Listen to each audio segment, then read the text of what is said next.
misalnya teman-teman yang sudah tahu apa itu karya tulis ilmiah, otomatis rata-rata berarti karya tulis ilmiah ya mengacunya pada literatur, kepada jurnal-jurnal yang basicnya itu udah bisa dipertanggungjawabkan secara ilmiah. Nah, sementara kalau Al-Quran itu murni terinspirasi dari Al-Quran. Jadi misalnya teman-teman baca surat Al-Quran, lagi tadarus, tiba-tiba nemu nih satu ayat yang mungkin ada beberapa orang yang menyebutnya sebagai ayat-ayat kauniyah.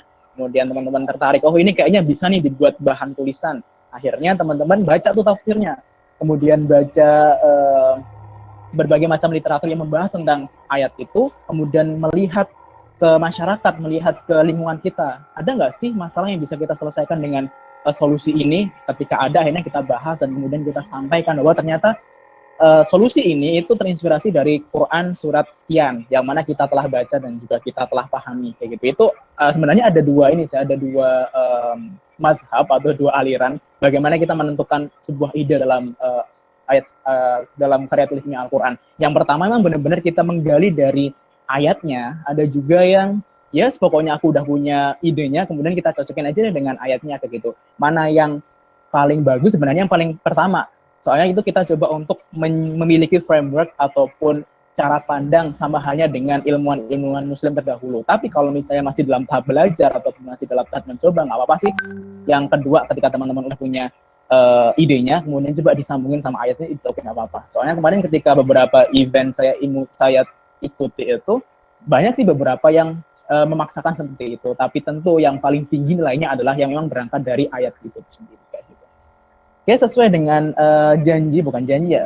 protokol kita sebelumnya, bahwa pada minggu ini kita akan coba untuk ngebahas bagaimana sih cara kita untuk mendapatkan sebuah ide. Jadi judulnya adalah Brainstorming the Impressive Idea. Saya cepat aja karena keterbatasan waktu ya. Jadi nanti kalau misalnya teman-teman ada pertanyaan, nanti coba dia komunikasikan di belakang. Jadi kita masih ada 2 pekan lagi teman-teman. How to write a powerful paper dan juga increase winning team. Oke, kemudian sekarang kita akan ngebahas terkait dengan brainstorming the impressive idea. Kenapa sih ini penting? Karena kebanyakan teman-teman yang masih awal dalam belajar itu pastinya kesulitan. Dalam artian apa sih yang membedakan antara karya tulis dengan karya tulis yang lainnya? Ya tentu dari segi idenya. Idenya sama tapi caranya berbeda. Cara menulisannya berbeda. Itu nanti kita bahas di pertemuan selanjutnya. Pada pertemuan ini kita fokus saja terhadap gimana sih kita memunculkan sebuah ide yang mana itu menarik, yang juga bisa menarik perhatian juri untuk meloloskan karya tulis ilmiah Al-Quran kita kayak gitu. Ngomongin tentang pikiran ataupun ngomongin tentang otak, saya coba untuk intermezzo dikit teman-teman. Jadi ini sebenarnya aku nggak tahu teman-teman melihatnya itu sebagai sebuah dark jokes atau cuma jokes biasa. Mungkin teman-teman juga udah pernah dengar ya. Jadi ceritanya itu dalam sebuah konferensi di Eropa, ada ahli dari Cina, Amerika, Jepang, dan juga Indonesia. Kemudian dalam sebuah sesi panel, ada tuh yang nyeletuk, misalnya nih dari 4 ahli itu, kira-kira mana sih yang otaknya itu paling mahal gitu. Ada yang bilang bahwa pasti ini Amerika nih, dia kan invensinya banyak. Oh enggak, mungkin Jepang, dia kan teknologinya juga banyak dan semacamnya kayak gitu. Nah kemudian singkat cerita, ada yang bilang, ya, tentunya Indonesia yang paling mahal otaknya, kenapa soalnya kembali dipakai kayak gitu.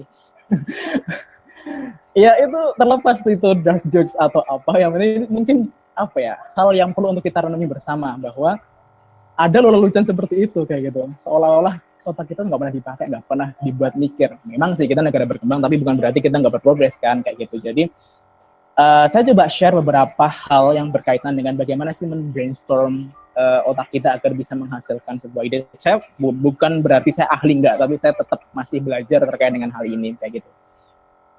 Next, itu intermezzo dikit ya, biar nggak terlalu sepaneng. Oke, apa sih inti dari impressive idea? Statementnya adalah karena ketika kita nanti menulis, otomatis kan yang dituju adalah kebermanfaatan ya. Oke, mungkin teman-teman ada yang pengen untuk dapat juara, itu mungkin motivasi kesian. Tapi tentu sebagai umat muslim, sebagai manusia itu tentu kita pengen bermanfaat.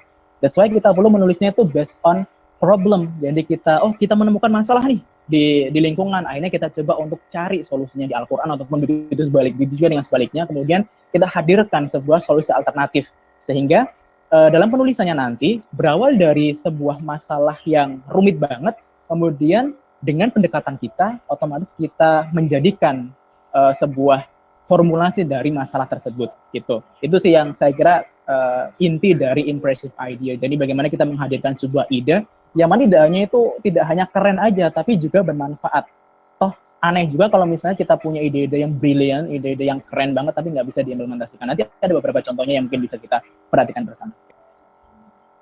Oke, jadi argumen pertama adalah kita perlu untuk menentukan masalahnya terlebih dahulu, atau kita terinspirasi dari ayat yang kita baca. Kemudian selanjutnya bagaimana cara kita biar ide kita itu istilahnya out of the box atau bahkan thinking without the box.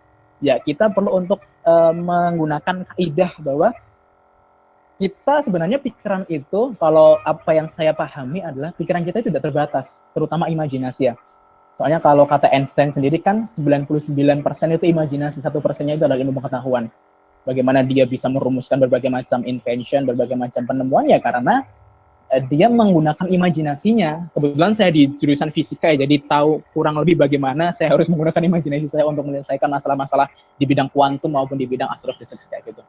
Dan jadi poin selanjutnya adalah kita perlu untuk thinking. Biasanya kan ada beberapa nih yang sebutnya kita harus biar jadi kreatif, kita perlu untuk thinking outside the box. Jadi kita coba untuk berpikir di luar kotak. Lebih baiknya lagi kalau kita berpikir tanpa kotak.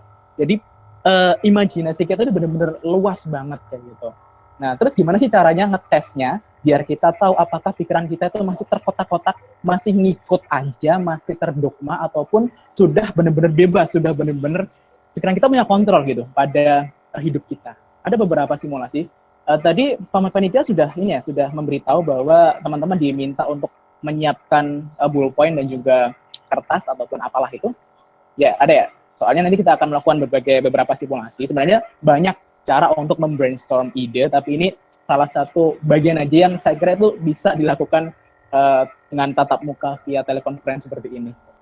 Oke, disiapkan ya teman-teman. Nah, ini ada satu perintah nih buat teman-teman semua.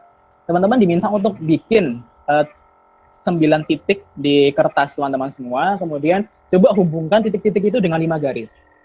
30 detik dari sekarang.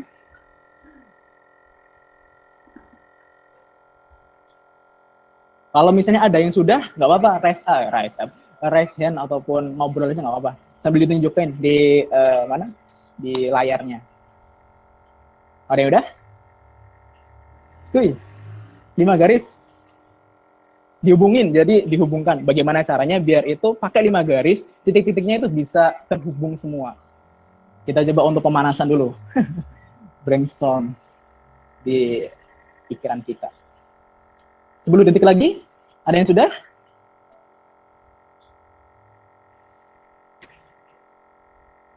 Teman-teman ini kan yang ngikuti perintah kan ya, nggak diam-diam aja ya? Ada Ahmad Ilham? Udah? Sudah, Kak. 5, 4, 3. Oke, udah. Bisa ditunjukin ke teman-teman? Siapa nih yang bicara? Mohon maaf, Kak. Ini saya pakai laptop, tidak bisa untuk... Ini kameranya? Memungkinkan nggak? Masih belum bisa, Kak, untuk kameranya. Mohon maaf. Iya. Oke.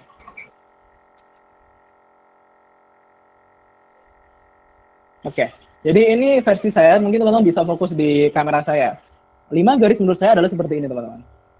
Kelihatan ya? Oke. Jadi 5 garis kan 1, 2, 3, 4, 5. Atau ada juga versi yang lain. Yang penting kan intinya semua terhubung. 1, 2, 3, 4, 5. 5 garis. Oke. Mungkin kalau misalnya teman-teman ada yang seperti itu, berarti ini masih tahap awal. Gimana kita brainstorm sebuah idea. 5 garis, teman-teman. Tadi kan 5 garis ya. Coba teman-teman berpikir dari sekarang. Masih dalam titik-titik yang sama, 9 titik dalam sebuah kertas, coba hubungkan hanya dengan 4 garis. Tadi kan 5 garis tuh, udah oke lah, bisa. Sekarang coba 4 garis, gimana caranya? 30 detik juga. Sambil mikir ya teman-teman ya, walaupun aku nggak bisa ngelihat teman-teman semua, tapi cobalah di effort dikit, coba dipikir. 10, 9, 8, 7, 6, 5, 4, 3, 2, 1. Ada yang udah? Bagaimana 9 titik itu bisa terhubung hanya dengan modal 4 garis? Ada yang udah? Jadi bentuk angka 2, Mas. Bisa di ini nggak? Bisa di apa namanya? Lihatkan ke kita nggak, Bang? Oke deh, karena keterbatasan waktu ya. Ini versi saya. Berapa tadi? Bentar. 4 garis, 9 titik, 4 garis. 5, 4, 3, 2, 1. Oke. 4 garis. 1, 2, 3, 4. 4 garis. Ada yang seperti ini? Ataupun ada versi yang lain? It's okay. Itu berarti salah satu alternatif kita untuk membrainstorm pikiran kita. Next, sekarang coba kita kurangi lagi, jadi cuma 3 garis aja. Gimana coba teman-teman? Gimana tuh 3 garis? 15 detik aja, karena kita keterbatasan waktu. 10, 9, 8, 7, 6, 1. Oke, ada yang sudah? Gak enak ya, nggak bisa melihat. Ya udah. Jadi kalau misalnya 3 garis, seperti ini teman-teman. 3 garis. 1, 2, 3. 3 garis. Semoga teman-teman sepakat dengan saya. Sekarang kita coba untuk berpikir thinking out of the box or even within the box. Cukup hubungkan dengan 1 garis untuk 9 titik. Next. Oke. Coba gimana teman-teman? Kepikiran nggak? 1 garis nih untuk 9. Kalau misalnya teman-teman semakin bingung, bagus, berarti ada semacam gejolak pikiran di sana. Pertanyaannya adalah kalau misalnya teman-teman santai-santai aja, ini patut bertanyakan. Gitu ya. 10, 9, 8, 7, 6, 5, 4, 3, 2, 1. Ini adalah versi menurut saya. 1 garis. Terlepas itu garisnya yang seperti apa, yang penting kan 1 garis ya. Tadi kan oke, mungkin jadi sekarang saya pakai garis yang lebih tebal. Yang penting tujuannya adalah bagaimana 9 titik itu bisa istilahnya terlewati semua hanya dalam 1 garis. Oke.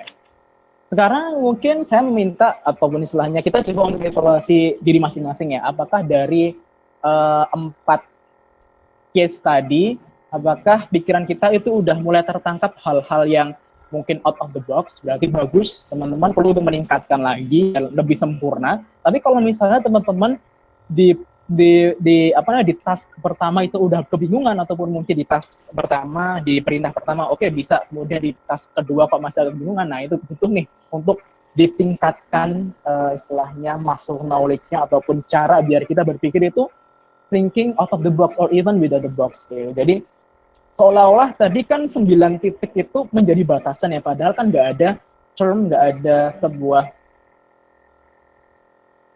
bisa untuk melewatinya kayak gitu. Nah itu mungkin menjadi salah satu perhatian buat kita untuk belajar lebih lagi. Oke, itu mungkin ya terkait dengan brainstorming. Kita lanjut ke slide selanjutnya. Sebenarnya banyak banget games-games maupun pola-pola agar untuk melatih ini ya ketajaman dari pikiran kita. Ini salah satunya, teman-teman bisa cari di internet banyak banget. Oke. Kemudian satu cara yang lainnya untuk meningkatkan kapasitas berpikir kita adalah tentu dengan banyak membaca. Kayaknya kita nggak mempraktikkan itu hasanah dan mendapatkan nasihat-nasihat bagus, tapi kita itu minimnya di aksi. Sekarang coba deh kita lihat ke diri kita masing-masing, apakah kita itu udah benar-benar cukup banyak membaca. Soalnya mengapa?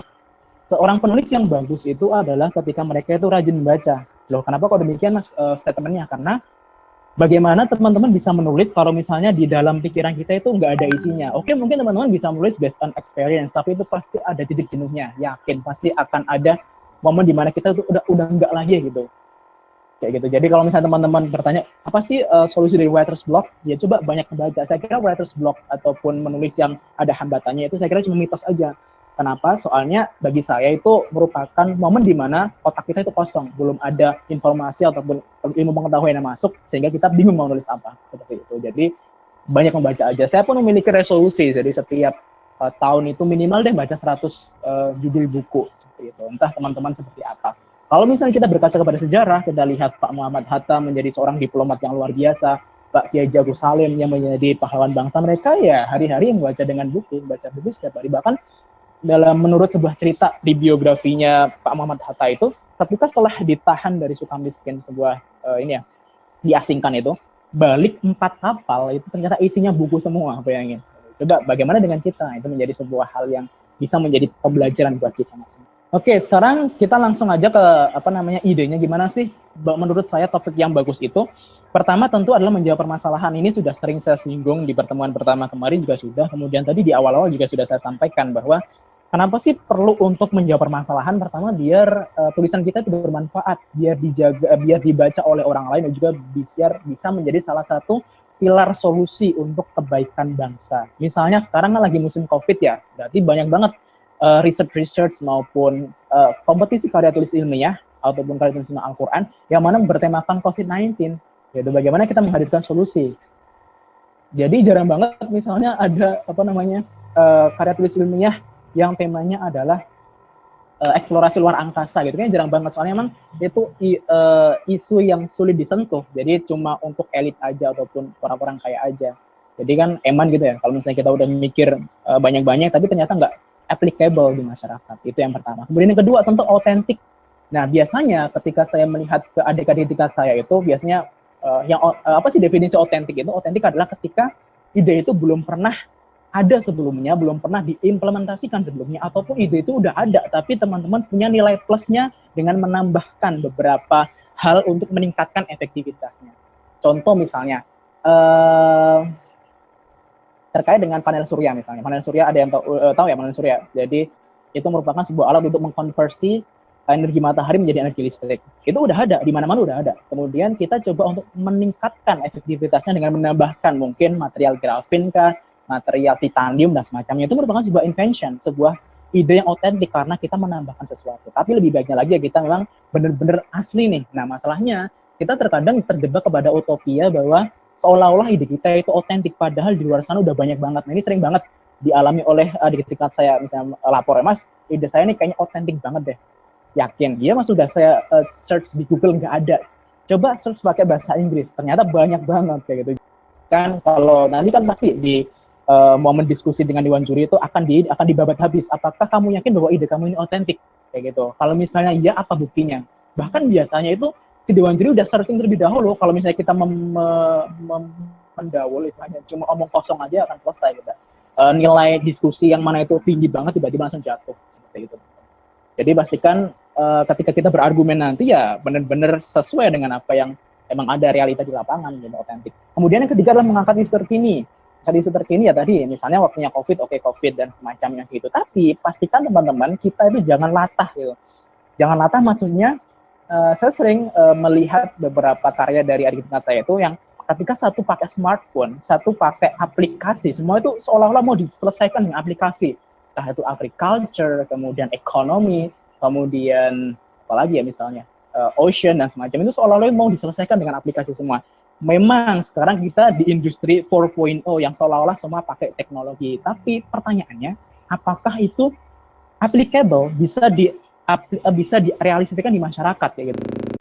Tapi Mas, aku menang loh pakai aplikasi dan semacamnya. Oke, mungkin kamu ngikutnya itu di penyelenggaranya mungkin ya di bawah kampus-kampus non teknik ataupun kampus-kampus yang di luar 10 besar. Soalnya mengapa ketika teman-teman bertanding di UI, di IPB, di ITB, di UNER, di UGM, kalau cuma aplikasi doang tanpa ada istilahnya di Play Store itu udah dianggap lama omong kosong kayak gitu. Soalnya cuma mock up doang, cuma ide aja gitu. Beda kalau misalnya udah di kampus yang non teknik itu seolah-olah mungkin menjadi suatu hal yang luar biasa. Soalnya memang nggak kesehariannya seperti itu. Tapi yang saya alami ketika ikut di kampus-kampus yang udah gede banget di Indonesia, istilahnya udah jadi top 5 itu, ya mereka nggak punya biasa kecuali memang kita udah benar-benar mengaplikasikan di masyarakat gitu. Rata-rata kan aku lihat di adik tingkat saya cuma mock up doang, cuma gagasan doang, cuma prototipe doang yang belum ada aplikasinya di Play Store dan semacamnya seperti itu. Jadi oke, boleh deh ngikut tapi jangan sampai latah gitu. Jadi kita masih punya istilahnya masih punya idealisme dan juga masih punya ciri khas dari kita. Kemudian selanjutnya ada relevan dengan disiplin keilmuan. Ini teman-teman bisa terima ataupun tidak, terserah ya. Soalnya dulu ketika awal-awal saya berlatih menulis karya tulis ilmiah, terutama Al-Quran itu, memang saya belum kembali ke fisika. Dalam artian, saya masih belum menemukan nih, apa sih yang paling menarik di fisika itu belum menemukan. Jadi saya menulis masalah politik, sosial, ekonomi, or even terkait dengan marine saat itu. Tapi itu oke buat saya bertumbuh aja. Kemudian ketika saya udah menemukan, oh ini nih ternyata hal menarik dari fisika, biar saya mencintai fisika. Akhirnya saya menulis banyak tentang fisika seperti itu. Ya gitu teman-teman. Dan biasanya ini tips aja buat teman-teman. Saya biasanya mensiasati dalam sebuah tim itu usahakan jangan dari satu disiplin ilmu. Jadi dari banyak beragam, misalnya ada jurusan politik, jurusan ekonomi, dan juga jurusan fisika misalnya. Ketika nanti jurinya adalah orang fisika, otomatis yang fisika akan dihantam. Tapi mereka nggak akan tahu terkait dengan ekonomi, nggak akan tahu terkait dengan sosial. Akhirnya kita masih punya kartu as di yang lain. Saya biasanya seperti itu, dan it's work. Jadi aku masih bisa mempertahankan nilai diskusi itu tetap tinggi, walaupun dihantam habis-habisan sama dewan juri seperti itu.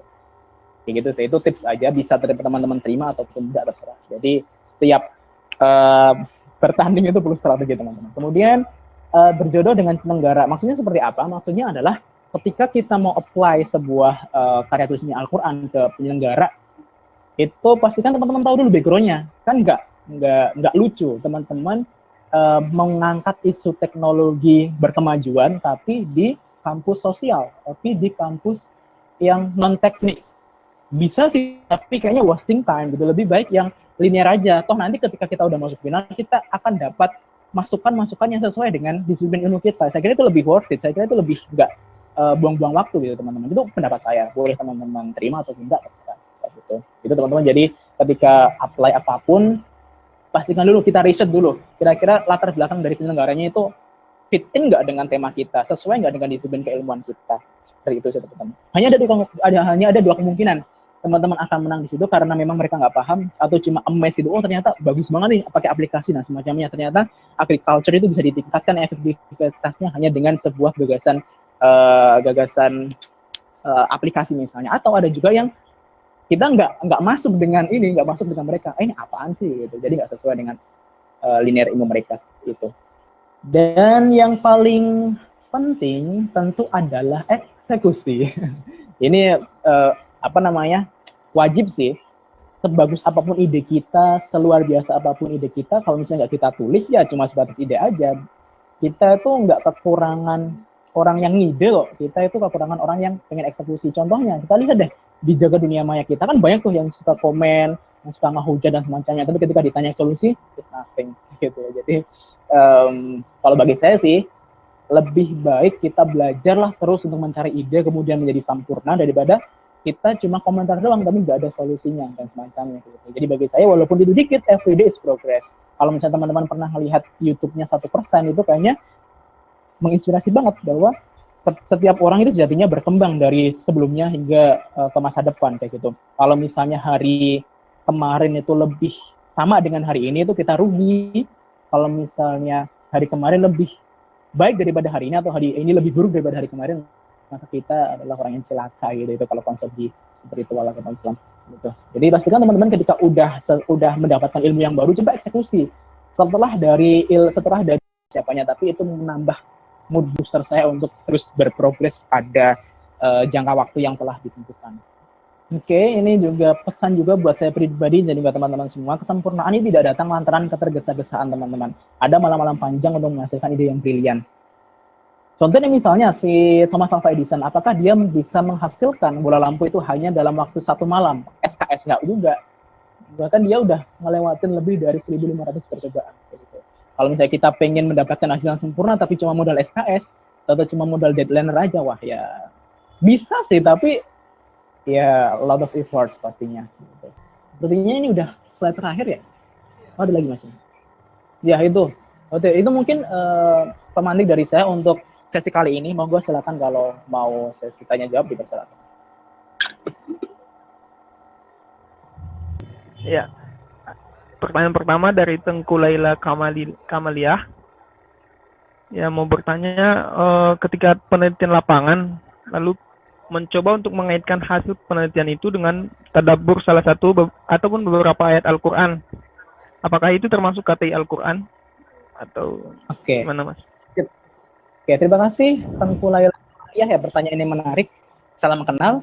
Menurut saya itu termasuk karakteristik Al-Quran. Karena mengapa? Balik tadi, salah satu rujukannya adalah Al-Quran. Bagaimana nanti ketika kita udah menemukan fenomena nih di lapangan, kemudian apa sih korelasinya dengan ayat Al-Quran, kemudian kita jelaskan dari segi aspek Al-Qurannya, tafsirnya, kemudian bisa masuk sebagai karakteristik Al-Quran. Selagi rujukannya adalah Al-Quran, selagi rujukannya adalah Al-Quran dan juga hadis, saya kira itu bisa dikategorikan sebagai karya tulis ini Al-Quran. Karena mengapa? Kemarin ketika pas MTQ MN di Aceh itu saya juga menemukan seperti itu. Jadi delegasi UNS Solo itu, mereka menemukan sebuah masalah di masyarakat, kemudian mereka coba bikin sebuah gerakan sosial.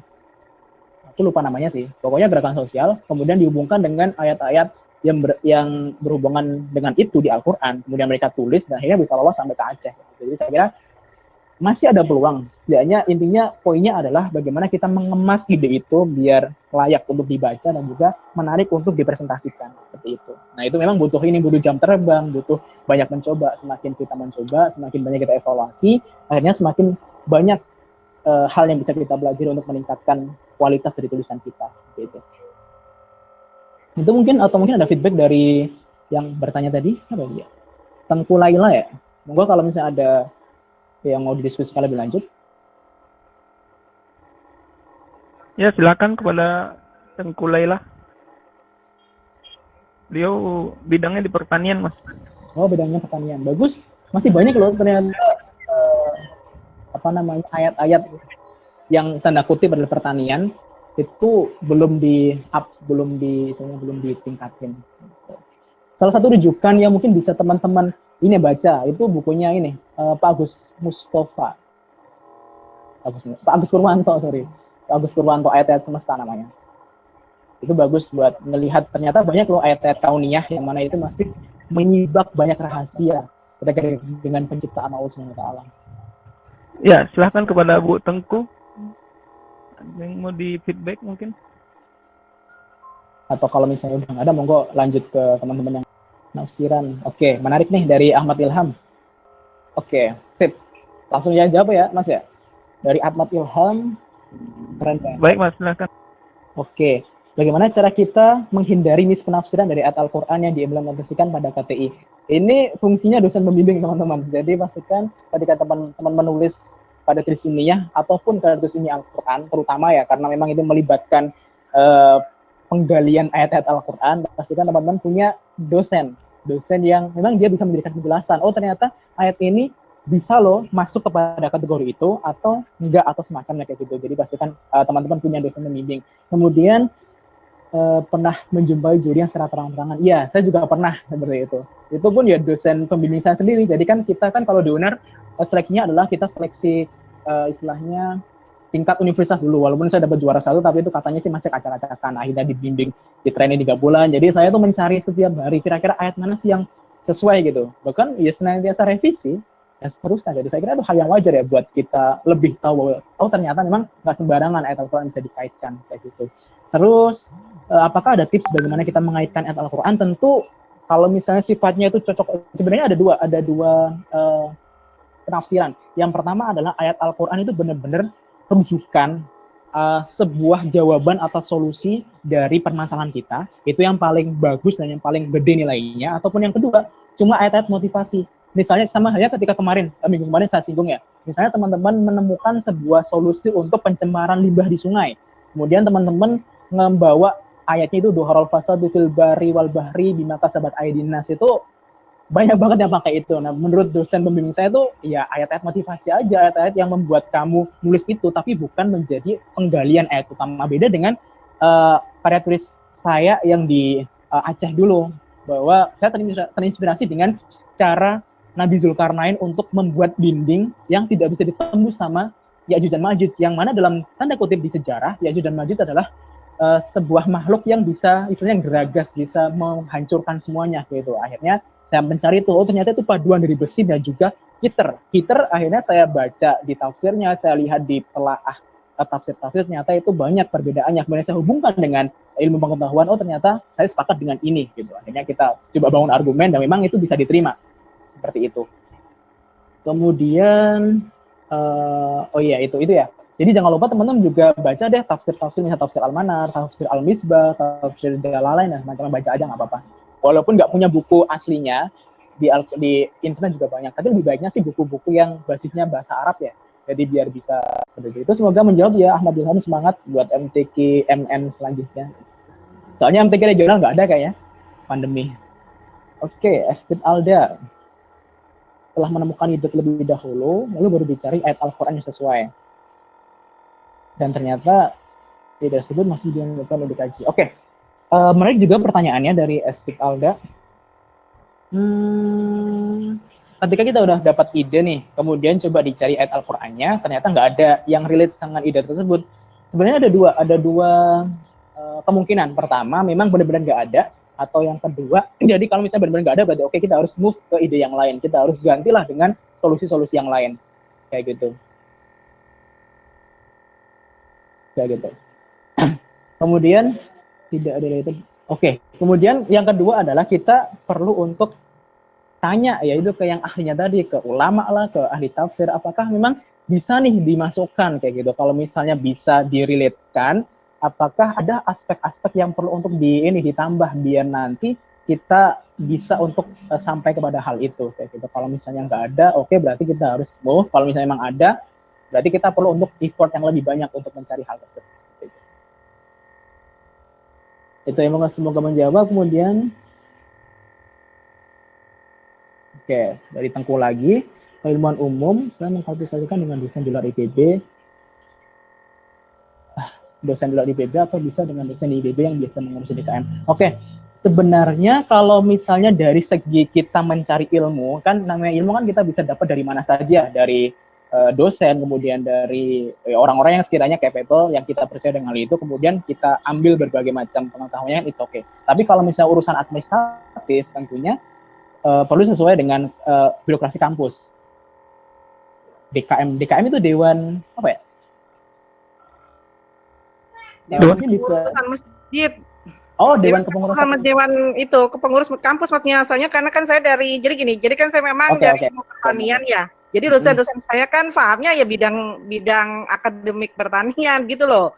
Nah, ketika bisa di tengah jalan, karena memang saya ke depannya ya memang saya berniatnya seperti itu gitu. Ketika kita melakukan kajian, kemudian data di lapangan ada, kemudian dikaitkan dengan tadabbur Quran. Nah, itu yang saya bingung tuh sampai di situ gitu. Ini saya konsultasinya kemana gitu kan? Apakah dengan di luar, sepertinya memang mungkin harus di luar IPB kali ya gitu, yang memang dengan dosen yang paham tafsir Quran atau gimana? Karena saya hanya sebatas membaca tafsir-tafsir yang itu tadi, karena latar belakang saya juga ilmu umum, bukan pesantren. Seperti itu. Mbaknya tingkat berapa? Ya? Semester berapa? Nah, saya udah hampir semester 10, tapi saya S3 sebenarnya, Mas. Oh, Masya Allah. Oh iya Mbak. Jadi kalau pengalaman saya nggak apa-apa. Jadi kita cari yang memang benar-benar sesuai dengan yang paham bener gitu. Kalau misalnya untuk sifatnya adalah nanti perlombaan, ya sesuaikan aja dengan birokrasi kampus gitu. Walaupun memang saya punya pembimbing yang kebetulan dia paham agama juga paham ilmu umum, tapi ada juga teman saya yang di kampus lain itu mereka nggak paham, istilahnya belum terlalu paham dengan ilmu agama, akhirnya mereka cari pembimbing yang lain, tapi nanti ketika fasenya ada perlombaan mereka pakai yang ini Mbak, pakai yang di lingkup kampus tentunya seperti itu. Ya pokoknya kan kalau misalnya bagi saya, selagi orang itu kita percaya bahwa mereka mampu, ya udah saya akan mendekat ke sana, saya akan belajar banyak dari sana. Seperti itu. Kalau saya sih seperti itu, Mbak. Terima kasih sudah bertanya, Mbak ya.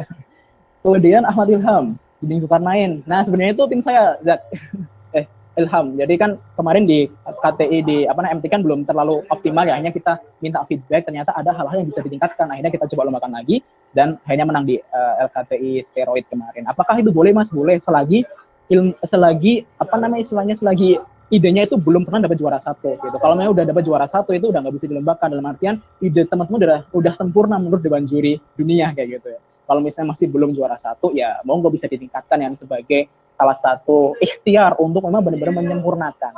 Itu kalau perspektif dari saya. Dan tentu nanti harus ada penambahan, jangan cuma sama yang udah dilombakan di X kemudian kita lombakan di Y tapi nggak ada perbaikan, kan juga eman ya. Masa udah dikasih saran-saran, udah dapat masukan, udah bisa evaluasi kok masih sama aja seperti itu. Itu kalau pendapat dari saya. Terima kasih.